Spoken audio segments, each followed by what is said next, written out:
MD-11? 5.500 horas. Não, MD-11 É é o mais legal. 375 passageiros. É o mais legal. É o maior. É o mais bonito. É o maior, um dos maiores do mundo. Né? É. Tá. Paga. Piloto agrícola. Sou piloto agrícola. Também. E aí tem Você vê por onde começa. instrutor de voo. Aí também. Caraca, tem IVA, né? Instrutor de voo de avião. Você tem instrutor de voo de De helicóptero. É o IVH. avião. Beleza. Oi? Aqui tá gravando já desde a hora que eu saí daqui. Bora? Caraca, deu de verdade. Mas vai na informalidade. Vou aqui, pode gravar, porque eu já tô. Eu vou começar como se eu já tivesse assustado, porque a gente tá aqui, ó. A gente chegou 11h11 pra montar tudo. Era pra deixar às 10, já tá tarde, já tirei o almoço dele, porque era pra gente tá Eu não almoçando. almoço. Você não almoça? Nunca. Você vai ver. Só vai beliscando. Ah, nem beliscar, eu como uma fruta, um copo de leite. Entendi. Tem leite. Tomo café, tomo leite E vai. depois vou até agora. E à noite eu como. É o contrário. Era pra gente ter chegado às 10, não chegamos às 10, chegamos 11h20 mais ou menos, perdendo o planejado. Aí montamos tudo, e aí eu conheci o Godô, porque na verdade o convite era pro amigo do Godô, que é o Antônio Carlos, o dono do hangar, um desses brinquedos maravilhosos que a gente vai conhecer depois. E aí o Antônio Carlos falou, não, pera, você precisa conhecer o Godô. E ele sim vai ter muita história boa, e a ideia é trazer história. A gente tem que... E você vai usar isso pra quê? Eu quero que todos conheçam essas histórias. Ah, você vai divulgar que nem o Aero, o Fernando. igual, exato. Só que o que eu percebi? Eu sempre fui muito apaixonado pela aviação. E aí o que acontece? O Johan, meu primo que inclusive está gravando, que eu devo um agradecimento maravilhoso para ele, porque se não fosse ele, acho que nem estaria acontecendo tudo isso. O que aconteceu foi, a gente tinha um pai em comum e ele simulava, né, no Microsoft Flight Simulator. Mas a gente era muito pirralho, a gente tinha, sei lá, 6 anos, 5 anos, alguma coisa nesse sentido. E a gente não podia nem chegar perto dos equipamentos, porque os nossos tios eram meio bravos, sabe? E aí a gente nunca viu. No ano passado, eu falei, agora eu tenho condições de ver como é que é, de comprar, experimentar. E aí, Começar a mexer nisso. começar a mexer. Em abril de 2022, eu fui finalmente simular um avião, que hoje a simulação é muito próxima da realidade. E aí veio a paixão tão grande. E muitos amigos que eu fui conhecendo na trajetória dessa brincadeira, desse hobby, falaram, cria um canal no YouTube. Aí eu falei, tá bom, vou criar um canal no YouTube e vou colocar lá o que eu estou aprendendo, o que eu estou vivendo. E de lá para cá eu tive a honra de conhecer muita gente. Uma das pessoas que eu conheci, a patroa, minha namorada, e aí por ela conheci o Antônio Carlos, e aí uma grande ideia com um outro amigo meu, é o Paulo Barreto, que é piloto de helicóptero no Nordeste, ele falou, cara, cria um negócio, Rafael, conversa, escute as histórias, porque isso tem valor, é diferente de preço, é valor, e esse valor está guardado, a gente está perdendo essas histórias. Eu falei, pô, bacana, porque é muito legal a gente ver, falar de piloto de Fórmula 1, piloto de caça, piloto de uma série de coisas, os caras de que ficam velejando e tal, mas eu nunca vi ninguém trazer as histórias dos pilotos, e são as melhores histórias que tem às vezes, porque vê coisas que a gente não vê. Quem está aqui na cabine, aqui como passageiro, olha para os lados, né? Vocês estão lá olhando para frente. E aí eu falei, beleza, eu vou começar a gravar. E aí eu convidei o Antônio Carlos, falei, gostaria muito de gravar para trazer suas histórias. Ele falou, não, eu tenho uma pessoa mais especial que tem umas histórias que você não vai acreditar. E aí eu tive o prazer de conhecer você, e aí veio, e aí nasceu tudo isso. E a ideia é a gente conversar. A história tem que ser as histórias que, assim, que vão marcar uma geração, porque as gerações que estão chegando agora são de outras formas, com simulador, com internet, as histórias estão mais próximas, mas são aquelas histórias que estão divulgadas. As histórias de vocês não estão divulgadas. E aí eu cheguei... Não tinha esse meio de divulgação? Não tinha. Como é que você contava as histórias antigamente? Como é que você conta as suas histórias? Você escreve um livro, que é o que eu já estou sabendo que você está fazendo, que por sinal eu vou querer depois inclusive autografado. Fim do ano deve sair. Fim do ano sai um livro. E as histórias de todos esses pilotos estão guardadas dentro de uma caixinha deles, que no final fica ou entre os familiares, os amigos muito próximos, E o mundo está aí, um monte de gente voando e não sabe tudo que acontece. Tá. Quer começar? Quero. Você faz uma introdução aí. Bom, ó, então, para a gente se situar aqui, que para mim também isso é muito novo, tá? Então, para a gente se situar, estamos no hangar do Cacalo, Antônio Carlos, que nos concedeu esse espaço maravilhoso, e vamos ter um bate-papo, uma resenha de piloto com o nosso amigo Godot. Grande Godot, piloto. Quantas horas? Quantas mil horas? 21 mil horas de voo. Com o avião, quais foram que tem mais horas? O maior número de horas no MD-11, 5.500 horas só nele. Só nele. Quantos aviões voou? Tem aqui uma lista, foram muitos.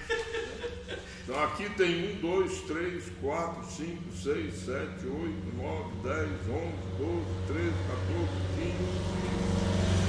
15 aviões. 15 aviões. Desses aí, nessa lista está a lista do Tucano? Tá o Tucano? Não, porque o Tucano está incluído em monomotor. Entendi. É categoria, não é por tipo de avião. Entendi. É a categoria. Se você incluir na categoria, aí esse número sobe para uns 30, 40 aviões diferentes. Por exemplo, você voar esse biplano e voar esse outro avião aí, são 2 aviões diferentes. São 2 categorias. Mas você não pode incluir aqui, senão enche páginas e páginas. Vira inúmeras páginas. Esse que está rebocando o planador é o outro tipo de outro avião. Entendi. Mas ele não é o que a gente chama de tipo. Tipo é quando você tem, por exemplo, um Boeing. Aí você tem que estudar durante 1 mês e meio, mais ou menos, o Boeing para poder entender os sistemas do avião. Okay. Aí você vai voar em outra empresa, um Airbus, que já é totalmente diferente. Os limites são diferentes, o painel é diferente. Você tem que estudar aquele avião.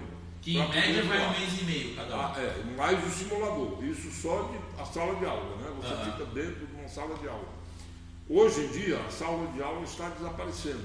Você entrega um computador para o piloto e nesse computador tem um programa que dá o curso virtual para você na tela do computador e dá as provas, dá a nota, ele faz tudo, tudo. É outra geração. Os sistemas estão no computador, a animação, por exemplo, do sistema de combustível, onde estão localizados os tanques de combustível, nas asas, na fuselagem, na cauda. O MD-11 tem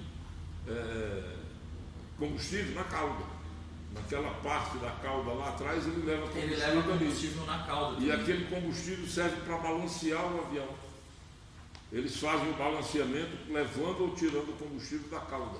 Mas o MD-11 é o único que tem esse... É o único que tem esse tipo de balanceamento, digamos assim. Que bacana, isso eu já não sabia. Ele é o único que tem. Então é um tipo de avião.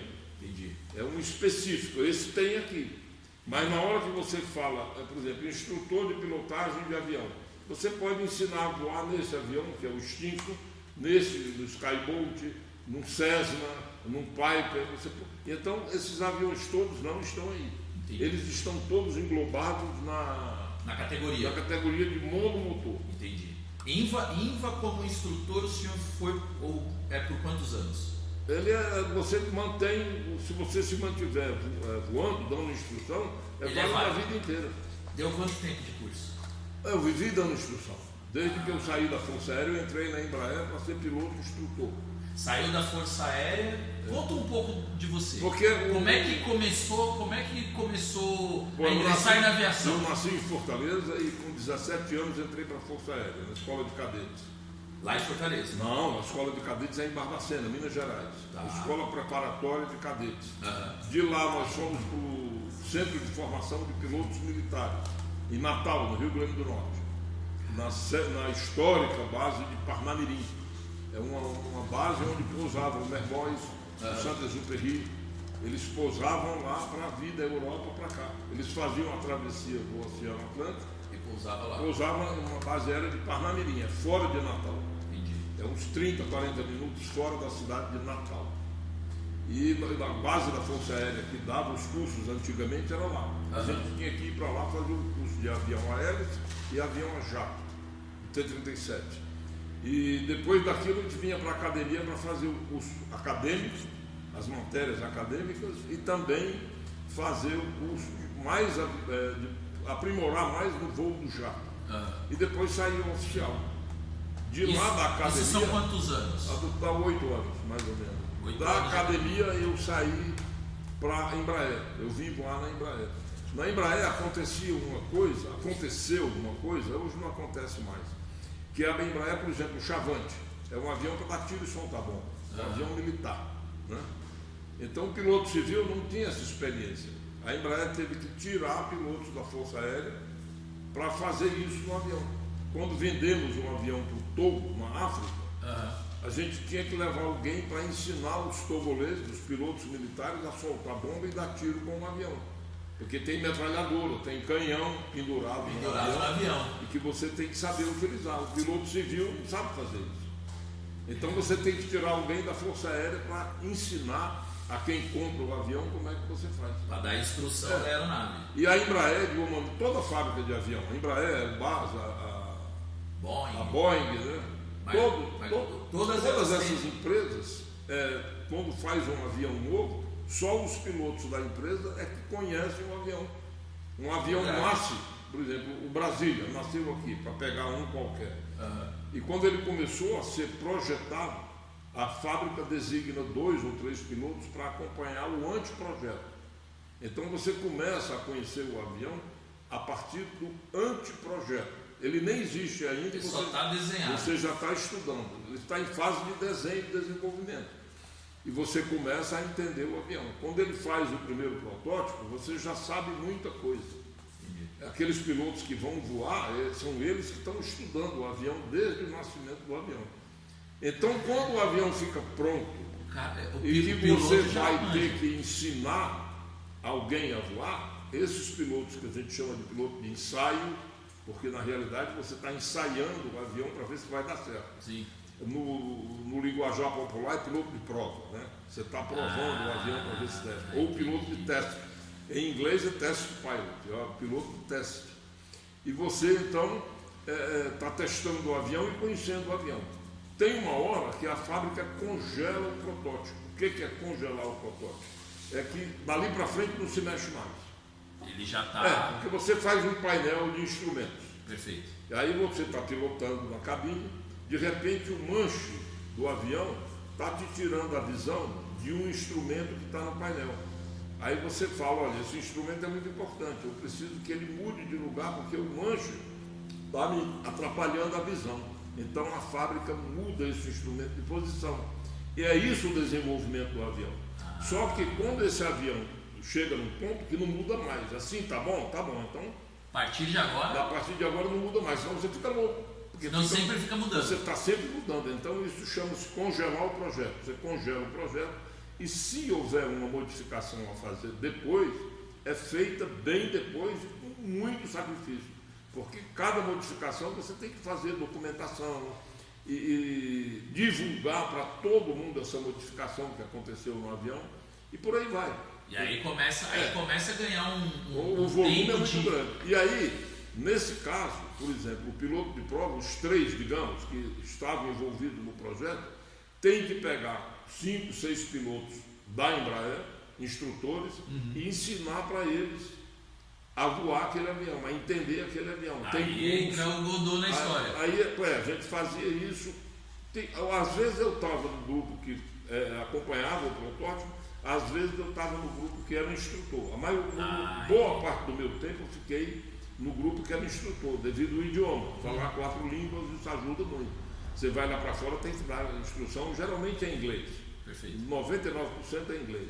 A não ser que no caso, por exemplo, da Bélgica, que eu fui para lá, eles compraram 4 aviões nossos. Como eu sou belga e falo francês, não tem sentido ficar falando inglês, né?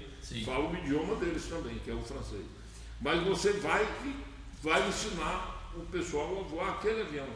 E com quem que eu aprendi? Com os pilotos de prova que desenvolveram o avião na fábrica. Eles passam para mim e eu passo para os outros. E geralmente a gente forma instrutores. Certo. Que vão dar instrução depois para outros. É uma cadeia. Um vai ensinando o outro. Um vai ensinando para o outro. Então é isso que dá trabalho. Isso tudo depois da academia, depois dos seus eu já estava trabalhando na Embraer profissionalmente. Você tem que sair. A Embraer nunca teve militar da ativa trabalhando lá dentro. Perfeito. Tinha que sair da Força Aérea, pedir demissão ou reforma, ou reserva, mas não podia ter nenhum vínculo empregatício com a Força Aérea. Você tinha que vir para a Embraer livre. Desimpedido e começar como piloto civil. Só que era um tipo de voo diferente da aviação comercial. Perfeito. Que no final acabou sendo quase igual, não, igual. Porque a gente vende avião, por exemplo, a Lufthansa, na Alemanha. Era para voo comercial. Então eu fui para a Alemanha, fiquei quase 2 anos lá ensinando os pilotos a voar o avião, que já tinham feito curso de voo, o ground school, a parte teórica do avião, já tinham feito o simulador do avião, eu que dei o simulador para eles, e aí eu fui ensinar o grupo, eu e mais 2 pilotos da Embraer, nós fomos ensinar o grupo da Lufthansa, que operava o avião através de uma subsidiária.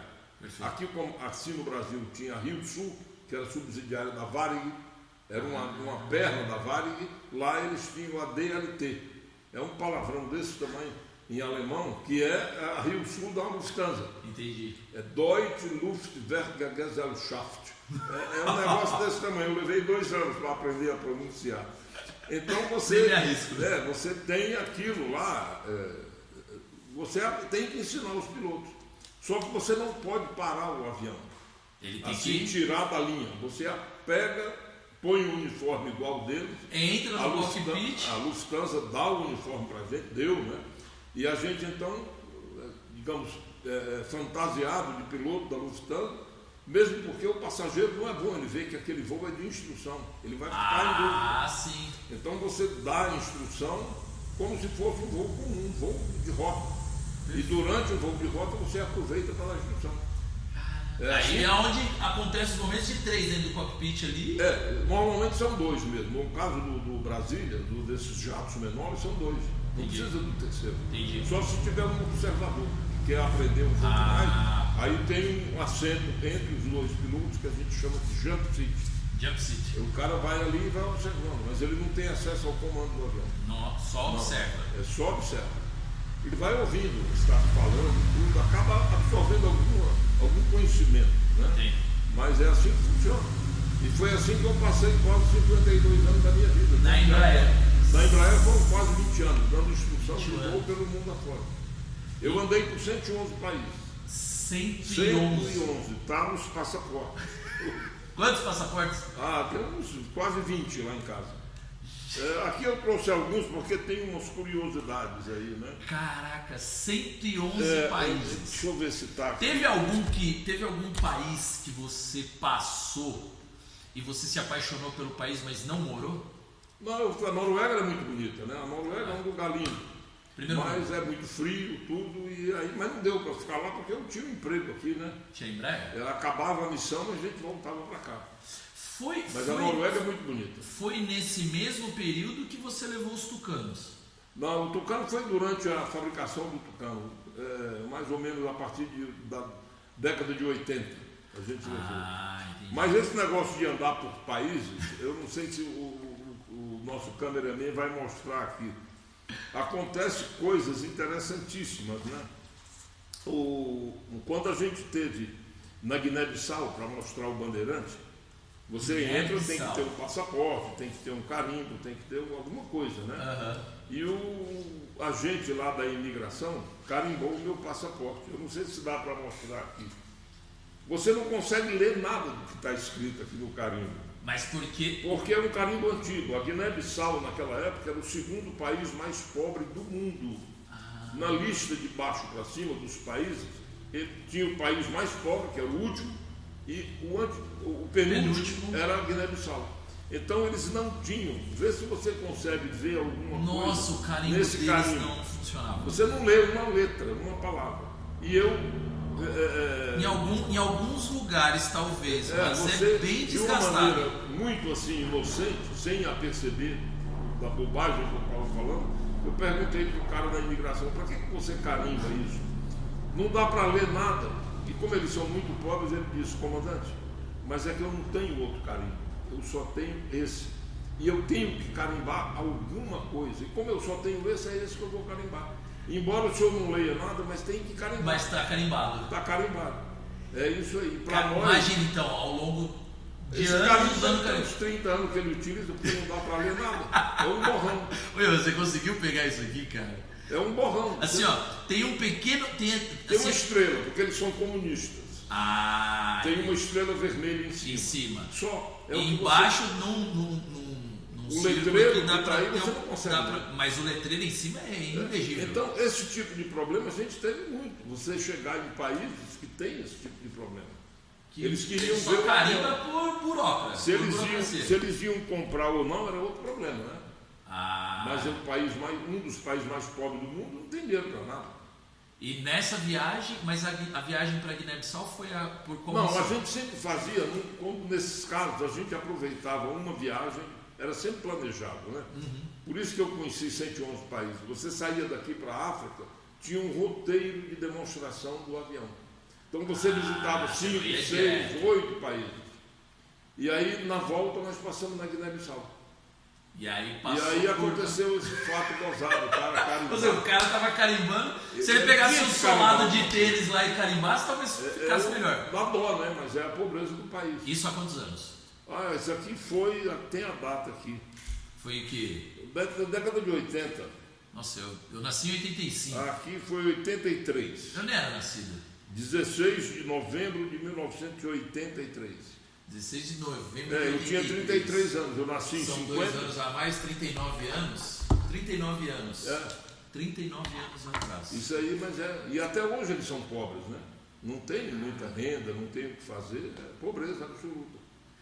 Tá, agora, assim, ó, falando de 39 anos atrás, né? Principalmente para todo mundo que está assistindo, né? Porque o conteúdo que a gente está gerando é para uma nova geração, é a geração que dentro de casa tem um simulador que simula com as cartas reais. Só não simula o movimento. Só não simula o movimento. O movimento é primordial, você tem que ter a sensação. Não dá para sentir o avião na bunda, né? Como a gente fala na brincadeira. Tem que ter o movimento. Então é a única coisa que a gente não tem. Dentro do simulador, que é o que a gente faz como hobby agora, que a gente chama até de aviação virtual, a gente tem que ficar muito de olho no vertical speed da aeronave. Ela está subindo, ela está descendo. Você tem que ficar de olho em tudo, né? Em absolutamente tudo. Mas como a gente não tem o movimento, é isso. É o piloto de laboratório. O piloto raiz acabou. Acabou. E aí eu me pergunto, há 39 anos atrás, qual era a tecnologia mais avançada que tinha na aviação? Era o simulador do Bandeirante. Um pouquinho antes, o simulador do Bandeirante apareceu o 69, da década de 70. Tinha um simulador do Bandeirante que só tinha um movimento. Era um movimento para cima e para baixo, nariz para cima, nariz para baixo. Não tinha era só a inclinação da asa. Era só esse movimento. Mas isso com tela, tinha computador? Não tinha nada. Ele repetia o que o Bandeirante tinha. O Bandeirante como se sentasse no cockpit do Bandeirante. Era, como a gente chama, analógico, né? Mas era um cockpit de Bandeirante. Com manetes igual ao Bandeirante. O simulador tem que fazer isso. Você tem aquilo que você vai ter no avião, tem que ter lá, homologado. Homologado. O CTA que homologava na época. Na época. Hoje é a ANAC que homologa. CTA era... Centro Técnico Aeroespacial. Centro Técnico. É onde tem o ITA, né? O Instituto. O Cacau fez o ITA lá. O Cacau fez ITA, é verdade. 5 anos. Tá ali, ó. Só vendo eu queria ter... Eu vou te gravar ainda, tá? E isso vai sair no vídeo. Tá convocado.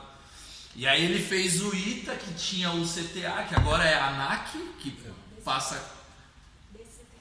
DCTA? Agora é DCTA, porque virou um departamento. De Centro de Tecnologia Aeroespacial. Ou seja, eles elevaram o nível do CTA. De CTA passou a ser CTA. No organograma da aeronáutica, né? Era Ministério da Aeronáutica, hoje não é mais. É Força Aérea. No organograma da Força Aérea ele está bem mais alto. Entendi. O comando mudou para um tenente brigadeiro, era um major brigadeiro, agora tem que ser tenente brigadeiro, que é o último posto da aeronáutica. O último é o tenente brigadeiro. E aí agora o comandante é um tenente brigadeiro. Você chegou em que posição? Não, eu cheguei a tenente, olha lá, baixinho. Mas voava? Voava muito. Voava muito. Mas o voo da Embraer levava essas coisas, né? Tudo isso. E naquela Naquela época, para mostrar, por exemplo, o Tucano, a gente entrou no Iraque durante a guerra do Irã. Iraque e Irã, era guerra real. Levando o Tucano. Nós levamos um para mostrar. Porque eles queriam comprar, no final eles compraram 120 aviões. 120 Tucanos. Esses aviões foram destruídos na Guerra do Golfo. Caraca. Todos eles, foi um prejuízo grande, mas guerra é guerra. Guerra é guerra. Quantos você levou? Eu levei 8, mas lá os aviões não foram construídos todos no Brasil, eles foram construídos no Egito. Entendi. A Embraer designou um gerente de fábrica, que era o Schubert, que é engenheiro aeronáutico formado pelo ITA, e ele foi para o Egito e lá aproveitou uma fábrica de aviões que o Egito já tinha e montou a linha de montagem e construção do Tucano. E de lá o pessoal próprio dele levava para Bagdá. Transportava o avião pronto. O avião pronto para Bagdá. Fazia o que a gente chama de translado. O translado do Egito. Do Cairo para Bagdá. Que dá o quê, homem? Vai dar umas 10 horas por aí de voo. De Tucano. Mais ou menos, um pouquinho menos. Mas você chegou a levar do Brasil para lá? Eu levei daqui do Brasil. Atravessando o oceano. A gente atravessava. Era a parte mais difícil e mais perigosa, era a travessia do oceano. Daqui... Agora vocês vão entender por que tem o globo, porque senão não dá para entender. A gente saía aqui de São José. São José dos Campos. Ia até Recife. Tá. De Recife voava para a Ilha do Sal, no arquipélago de Cabo Verde. Cabo Verde. De Cabo Verde ia para as Ilhas Canárias. Das Ilhas Canárias vinha para Sevilha, na Espanha. Caraca. Depois vinha para a Grécia. Da Grécia para o Cairo, no Egito. E daqui ia para o Iraque. Isso em quantos dias? Demora uma semana, mais ou menos. Porque você vai num avião monomotor, que anda a uma velocidade de 350 km por hora. Ele vai parando. Bicho! Ele tem A saída de Recife para o Sal já era a mais perigosa. São 8 horas de voo em cima da água, só. Não vê nada. Era a fase mais arriscada. Porque não tem alternativa. Se o motor parar, você pousa dentro d'água. Se é salto de paraquedas, porque o bote do Tucano está instalado debaixo do assento. Na hora que o paraquedas está aqui em cima do encosto da cadeira, na hora que você se ejeta, o paraquedas sai de dentro da cadeira. Você sai de dentro do avião por uma carga pirotécnica explosiva, te joga para fora, o paraquedas abre, e aí a cadeira solta do teu corpo e um bote aparece inflado por gases, pendurado 6 metros abaixo de você. Isso tudo é automático, é uma fábrica que funciona na Inglaterra, a Martin Baker. Eles fazem esse tipo de assento. Nos Estados Unidos também tem, na França tem, na Rússia tem fábrica de assento ejetável. Porque é o que salva, não dá tempo você sair nada. Como antigamente, ir para cima da asa do avião e dali saltar. Não tem, você puxa uma alça para poder ejetar. E aí daí para frente, no caso do Tucano, são 14 ou 15 cargas pirotécnicas. São cartuchos de foguete mesmo para te jogar para cima. Pólvora e explosivo especial. O explosivo principal que joga a cadeira para cima chama-se fulminato de mercúrio. É um explosivo extremamente possante. E a cadeira ela é guiada por um trilho. Ela sai no avião através de um trilho para poder não sair torta. Não sair desgovernada. Com explosão de uma carga mais ou menos dessa altura. É um pouco maior que esse microfone. Mas é um? Não, essa é a principal que joga a cadeira para fora do avião. Tem uma que põe o paraquedinha estabilizador para fora, a outra puxa o paraquedas principal. Caraca. E são 14 ou 15 pequenas cargas que fazem tudo isso. Automatizando todo o processo. Tem uma que abre o oxigênio para 10 minutos de respiração, se você se ejetar muito alto. Acima de 10 são 14 ou 15 cargas que funcionam automaticamente. Nunca falhou uma. Nunca usou, né? Não, e nunca falhou uma. Quem chegou a usar teve 100% de sucesso. Nunca falhou. É difícil falhar. No caso do Tucano, a Martin Baker pegou esse assento e testou 5.000 cargas para garantir que estava bom. Aliás, eles fizeram 5.000 e aí alguém falou, testa mais uma. Foram 5.000 E uma, só para ter certeza. Todas funcionaram. 100%. Então era isso que a gente contava, era um bote um pouco menor que essa mesa, que você se ejetava, se precisasse se ejetar em cima do Oceano Atlântico, e você estava na imensidão do oceano, dentro de um bote de borracha, à espera de que alguém fosse te salvar. A chance de escapar era muito pequena. Isso há quantos anos atrás? Não, foi desde que o Tucano começou a ser construído. Desde que ele começou, você já começou esses translados. Até agora, né? Porque agora o Tucano não se fabrica mais, o Tucaninho. Sim. Tem o Super Tucano. O Super Tucano que é um motor maior, um avião maior. Pilotou também? Não, quando eu saí da Embraer para trabalhar na Vasco, esse daí estava entrando, então não cheguei a voar o Super Tucano. Entendi. Mas o Tucano comum eu voei muito, umas 1.000 e poucas horas eu voei. E levou 8 do Brasil. Do Brasil, nós éramos um time, né, que levava isso aí. O pessoal da Esquadrilha da Fumaça, todos conhecem você. Os antigos sim, os novos não conheço. Hoje a Fumaça, você fica na esquadrilha uns 3 anos. 3 anos. Depois tem que sair, para dar uma vez para outro, né? Para todo mundo renovar. No passado, o Braga, por exemplo, que era o comandante famoso, o lendário Braga, ficou 17 anos. 12 como comandante, 5 como membro comum da esquadrilha. Mas isso é ruim, porque proibia a entrada de um outro membro que queria. Né? Apesar dele ser muito bom, mas tem pessoas tão boas quanto ele. Sim. Então, o que eles estão fazendo hoje é isso. A esquadrilha renova a cada 3 anos. Cada 3 anos renova o time inteiro. Vai renovando e vai dando a oportunidade para outros. A oportunidade para alguém que também está chegando agora. Bacana. 8 aviões para fora do Brasil. Mas foram muitos, né? Porque a gente levou esses aí para o Iraque, né? Nós levamos para Honduras. Honduras também comprou, se eu não me engano, 15 aviões, 12. Também levou. Também levamos para lá, mas tinha um grupo que fazia isso. Para Honduras foi todo mundo junto. A gente levou daqui para lá. Tudo também, de uma vez? Não. Tudo de uma vez. Não, teve a primeira leva, depois a segunda, né? Entendi, a gente levou. Não dava para levar tudo de uma vez só.